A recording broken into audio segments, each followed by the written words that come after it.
Saya nak tanya apa itu hidayah dan apa boleh seorang itu berikan hidayah untuk orang lain. Terima kasih, Ustaz. Iya, alhamdulillah. Hidayah itu bahasa Arab. Secara bahasa hidayah itu dilalah, artinya petunjuk. Ya. Tapi tentu secara istilah maksudnya adalah suluk tariq alladhi yusul, atau sebuah jalan yang bisa mengantarkan manusia kepada tujuan. Jadi sebuah jalan yang bisa mengantar manusia kepada tujuan itu disebut hidayah secara istilah gitu ya. Di dalam Al-Quran bahasa hidayah itu banyak. Seperti contohnya Allah Subhanahu wa taala berfirman, "Innaka la tahdi man ahbabta walakin Allah yahdi man yasha." Wahai Muhammad, tidak akan bisa memberikan hidayah kepada orang yang kau cintai, tetapi hidayah itu Allah berikan kepada orang yang dikehendaki. Ulama membagi bahwa hidayah itu ada dua. Ada hidayatul irsyad, ada hidayatul taufik.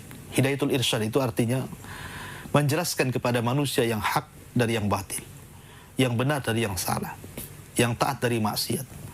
Menjelaskan kepada manusia, ini boleh, itu tidak boleh. Ini haram, ini enggak. Ini taat, ini maksiat.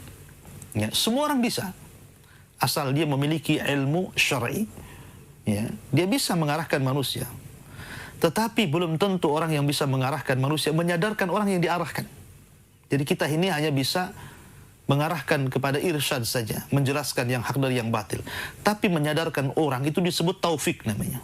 Disebut taufik, itu kehendak Allah. Jangankan kita. Nabi Ibrahim tidak sanggup menyadarkan ayahnya Azar. Nabi Nuh alaihi salatu wasallam tidak sanggup menyadarkan Kan'an dan istrinya.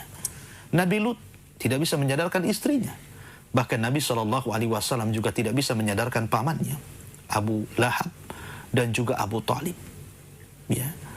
Artinya di sini bahwa kalau para nabi saja tidak bisa menyadarkan, karena kesadaran itu milik Allah Subhanahu wa taala, maka kewajiban kita hanya menyampaikan hidayah Allah sampai kepada manusia.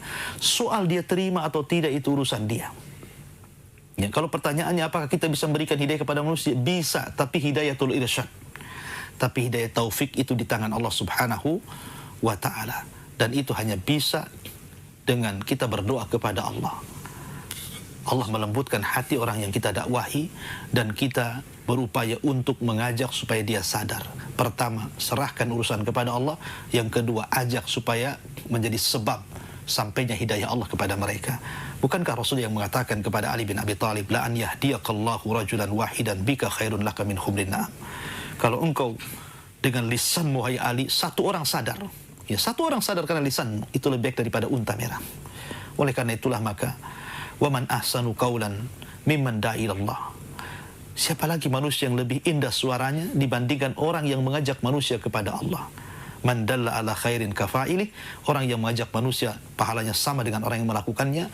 Man dalla ala hudan kana ajrun wa ajru man amila ba'dahu la yanqusu min ujurihim syai'a. Barang siapa yang mengarahkan manusia kepada petunjuk, dia akan dapat pahala, dan pahala orang yang mengikutinya tanpa mengurangi pahala mereka sedikit pun. Maka jadilah seorang dai walaupun hanya di tengah-tengah keluarga. Wallahu a'lam bishawab. Jazakallah khair Ustaz atas penjelasannya. Demikian untuk Heri di Singapura.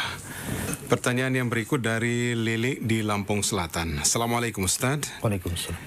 Minta penjelasannya, apakah benar mencari nafkah bagi seorang suami lebih utama daripada melaksanakan ibadah sunnah, semisal sholat rawatib dan lain-lain? Ya, alhamdulillah. Mencari nafkah tidak harus kemudian melalaikan sholat sunnah. Ya. Apalagi sholat rawatib.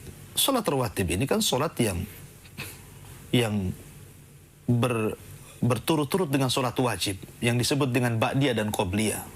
Jadi waktunya itu tidak lama dengan sholat wajib, kan dilakukan sebelum sholat dan sesudah sholat gitu ya.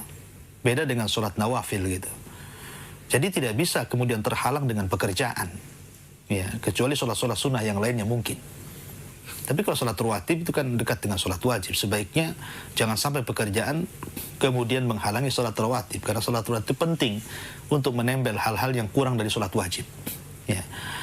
Tapi kalau seandainya, anggaplah seseorang itu karena kesibukannya bekerja, ya, dan dia tetap menjaga sholat 5 waktu. Tetap menjaga sholat 5 waktu. Tetapi mungkin sholat sunnah terabaikan karena kesibukan dia mencari nafkah sehingga tidak bisa atau tidak punya kesempatan untuk melaksanakan sunnah. Ya tentu mencari nafkah itu hukumnya wajib, ya, tetapi sholat sunnah ya sunnah, yang wajib diutamakan dibandingkan yang sunnah, itu kaidah, ya. Bagaimanapun idza ta'addada adadul masalih muqaddamun a'la minal masalih. Apabila ada dua kemaslahatan yang tidak bisa dua-duanya dijamakkan, dikerjakan dalam satu waktu, ya ambil yang paling besar maslahatnya.